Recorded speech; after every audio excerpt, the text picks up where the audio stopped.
Bonjour. Se démarquer en entretien d'embauche, c'est pas toujours simple, hein, avec tous les candidats. Justement, on a reçu un guide pratique, là, de formation by LRDCIP. Un auditeur nous demandait comment rendre son pitch plus percutant. Alors l'idée aujourd'hui, c'est ça. On va regarder ce guide ensemble, voir ce qu'on peut en tirer, les astuces, qui sortent un peu du lot pour construire une présentation efficace, même courte. Ok, alors, allons-y. Pour commencer, ce pitch, c'est quoi exactement dans l'esprit de ce guide? Et pourquoi c'est si important? Mais c'est cette présentation très rapide, tu vois, entre 30 secondes et, allez, 2 minutes max.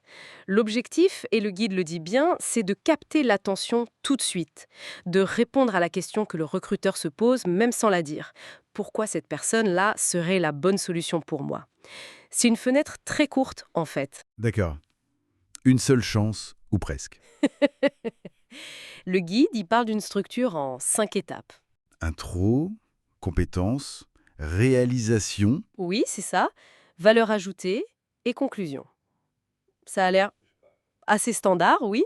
Justement, est-ce qu'il y a un point particulier sur lequel ce guide insiste? Quelque chose d'un peu différent. Absolument. La structure, bon, elle est solide. Qui on est, ce qu'on sait faire, des exemples concrets, chiffrés si possible. Mais là où le guide appuie vraiment, c'est sur l'étape 4, la fameuse valeur ajoutée. C'est pas juste de dire je sais faire ça. Non, c'est projeter comment ces compétences vont aider l'entreprise. Résoudre un problème précis, atteindre un objectif. Le guide dit même de le formuler presque comme un mini-argumentaire. Voilà les bénéfices pour vous. Et ce qui est intéressant, c'est ce changement de perspective, quoi.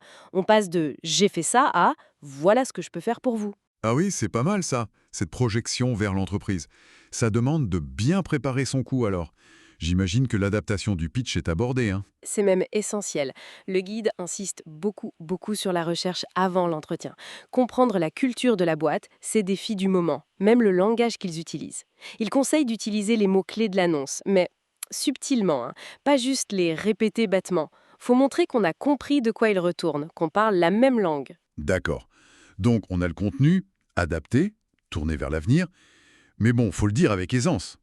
La pratique, j'imagine que c'est mentionné. Est-ce qu'il y a des trucs spécifiques pour éviter le côté récitation? Ça peut vraiment coincer. C'est là que ça devient intéressant pour beaucoup. Oui, et c'est crucial. Alors, au-delà du classique répété devant le miroir, le guide LRDCIP propose un truc pas mal. S'entraîner sur non pas un pitch, mais plutôt 3 versions. Ah, 3 versions. Oui, une hyper courte, genre 30 secondes, une version normale, 1 minute 30, et une un peu plus longue, 2 minutes. L'idée, c'est de maîtriser les blocs d'infos clés pour pouvoir jongler avec selon le temps qu'on a ou comment l'entretien se passe. Ça oblige à vraiment comprendre son message plutôt qu'à juste apprendre des phrases par cœur. On vise la fluidité, pas le robot, quoi. Malin, ça donne de la souplesse. Et au-delà des mots, il y a tout le reste. Le non-verbal, c'est important aussi, j'imagine. Indispensable, oui. Le guide rappelle les bases. Observer le regard, la posture ouverte, le sourire. Ça montre qu'on est confiant, engagé. Mais il fait un lien fort avec l'authenticité. C'est pas juste soyez vous-même, c'est plus aligner ce qu'on dit, comment on me le dit et ses vraies motivations. Si on peut glisser une passion pertinente, une motivation sincère, même vite fait, ça rend le pitch plus humain. Hmm. Plus mémorable. Un pitch trop parfait, trop lisse, mais ça marque moins en fait. La cohérence, oui, ça fait sens. Bon, une fois qu'on a livré ce pitch, on a marqué des points, mais c'est que le début, non? Est-ce que le guide prépare à l'après? Tout à fait. Il dit qu'un bon pitch, ça doit donner envie d'en savoir plus. Donc, ça va amener des questions. Il faut être prêt à détailler une réalisation qu'on a juste effleurée ou à expliquer un choix de parcours. Ça montre qu'on maîtrise, que c'était pas juste une façade bien apprise, c'est une preuve de sérieux. Voilà. Donc, si on résume les points forts de ce guide pour notre auditeur.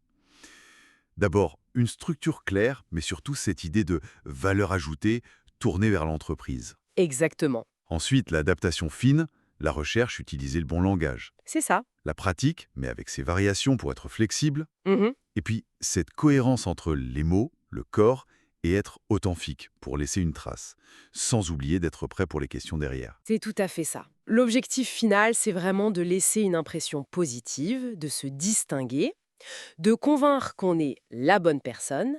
Et ça amène une question intéressante. Au fond, qu'est-ce qui fait passer un pitch de bon à vraiment exceptionnel?